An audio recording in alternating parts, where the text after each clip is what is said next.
एकाग्रता तुम्हारी जुड़ जाती है, फिर तुम किसी रूप में भी बैठ जाओ। लेकिन ये भी ना सोच लेना 1 या 2 दिन में हो जाएगा, उसके लिए बहुत अभ्यास होगा, करना पड़ेगा, नित्य प्रति करना पड़ेगा। मन नहीं मानता, इसको मनाना पड़ेगा। ये उस रास्ते पे चलने का आदि नहीं है, भटकेगा, ये बार बार निकल जाता है, कूद जाता है।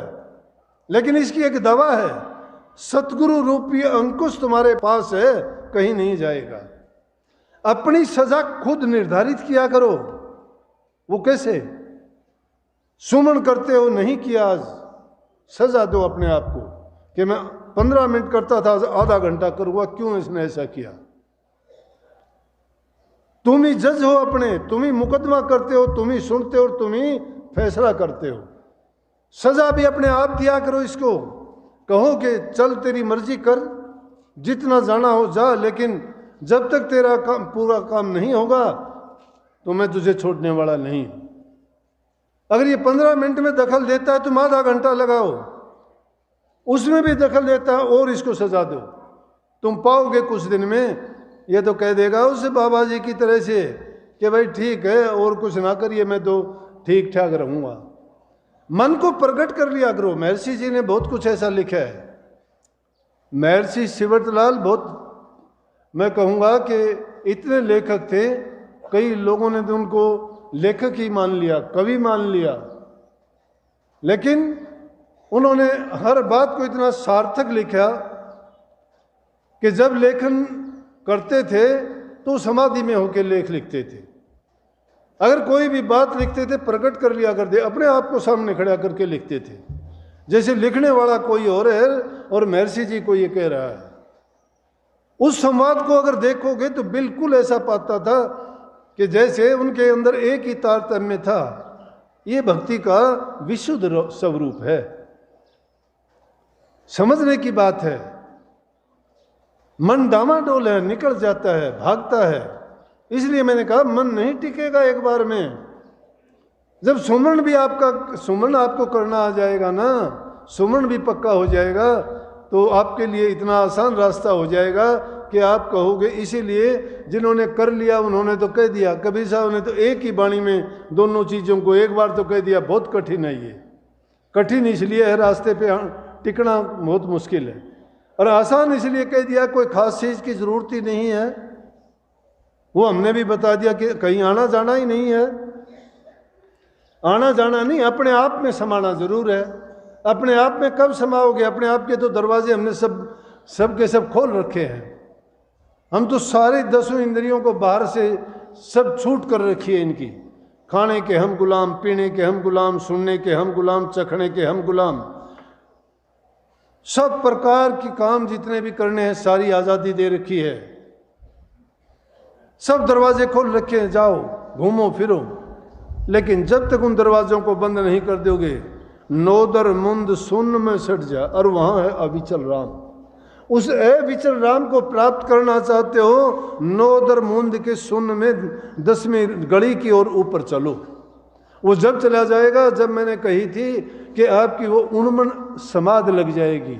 उन्मन समाध में ये हालत होगी, ना मन रहेगा ना तुम रहोगे, सिर्फ गुरु ही गुरु रह जाएगा। सिर्फ गुरु ही गुरु रह जाएगा। वो भी सिर्फ किस रूप में रहेगा? विशुद्ध प्रकाश के रूप में रहेगा, नूर के रूप में रहेगा। उसको नूरी गुरु कहते हैं। और उसमें ना कोई ख्यालात है, ना कोई चिंतन है, ना कोई देख है, ना कोई परख है। वहाँ सिर्फ एक आनंद ही आनंद का रूप है। और जब वहाँ रहोगे तो तुम आनंद में ही रहोगे। जब ये वापिस देह में आओगे तो देह का बोध भान होगा, लेकिन जब उल्ट के ऊपर को जब चले जाओगे तो शब्द रूप हो जाओगे। और उसमें फिर आपको ये ज्ञान होगा कि मुझे जो करना चाहिए था मैंने अपने लक्ष्य की प्राप्ति कर ली है। टाइम लगेगा, लेकिन इस बात की भी चिंता नहीं करना कभी ये सुन के सोच लो कि हमारी ये अवस्था तो होनी नहीं, फिर हमारा कोई फायदा नहीं। नहीं, ये मूर्ख आदमियों का काम है कि किसी चीज़ को कठिन समझ के छोड़ देना। अगर मंजिल तुम्हारी 100 कोस से चलना शुरू करोगे तो मंजिल को 10, 20, 50 कोस पे तो पहुंचोगे। कबीर साहब ने समझाने के लिए कह दिया, कोई कह दे कि भाई अब भक्ति नहीं होती, बूढ़े हो गए। अरे बूढ़े हो गए ठीक है, कि आप इतनी वो चीज़ नहीं रही कि जितनी जवान उम्र में कर सकते थे। लेकिन कबीर साहब ने उसमें भी समझा के कह दिया कि कबीरा तेरी बाड़ी ली चूहा ने खा, रही सही ने बटोरले दोलड़ी ही बन जा। अगर रही सही बाड़ी बच जाएगी, उसमें अच्छा सूत नहीं बन सकता, तो दोलड़ा खेस की भी तो बनन जोगी फिर भी रही से। जब तक श्वास है इंसान के शरीर में, तब तक हमारे पास बहुत कीमती दौलत है। सांसा रूपी पूंजी 1-1 लाख का मोल है। इसलिए कबीर साहब ने बहुत समझाया, कहते हैं नाम सांस सांस में नाम सुमर, बिरथा सांस ना खोए, क्या जाने इस सांस का आवन हो ना हो। सांस जब तक है तब तक इस सांस सांस में नाम को सुमरता रहे। ये तो पता नहीं कि सांस कब आएगा या नहीं आएगा, लेकिन जब तक आता है तब तक इसका पूरा फायदा उठाओ। और कह दिया कि कहता हूं कह जात हूं और काहे बजाऊं ढोल, सांसा खाली जात है 3 लोग का मोल। कि मैं ढोल बजाने की जरूरत नहीं है, लेकिन कह रहा हूं और कह के जाऊंगा, कहता हूं अब भी कि एक सांस 3 लोग का मोल है। तो इसलिए कभी ये ना सोचो कि हमारी ये अवस्था नहीं है कि हम नाम जपें, भक्ति करें। नहीं, जब तक हमारे पिंजर में सांस है तब तक समझो कि उस राम का वास हमारे अंदर है। जितना उसको सुमरेंगे, याद करेंगे, जितना उसका हम चिंतन करेंगे, अभ्यास करेंगे, उतना ही लाभ हमको मिलता जाएगा। ये